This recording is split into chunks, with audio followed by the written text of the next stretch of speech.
हाथ उठाने को बोलता है नहीं उठाएगा, खड़े होने को बोलता है तब बैठेगा, जोर से बोलो बोलता है तो धीरे से बोलेगा। हालेलुया। कारण क्या है? ईगो है, ईगो, अहम। ये कौन होता है हमको ये सब कराने का? हम ये सब देख चुका है। Of the Northeast people, they give a great value to the Lord. Other things they give backward, but in understanding, in their faith, they are also like us. They are also coming to the front. Hallelujah. Hallelujah. Hallelujah. Hallelujah.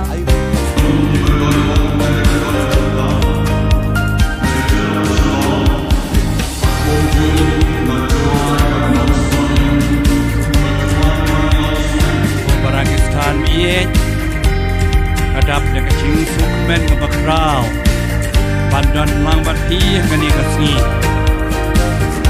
Orang berapa sekarang? Dia dia. Kalau badan mentok kok tidak. Pakai bahasa apa?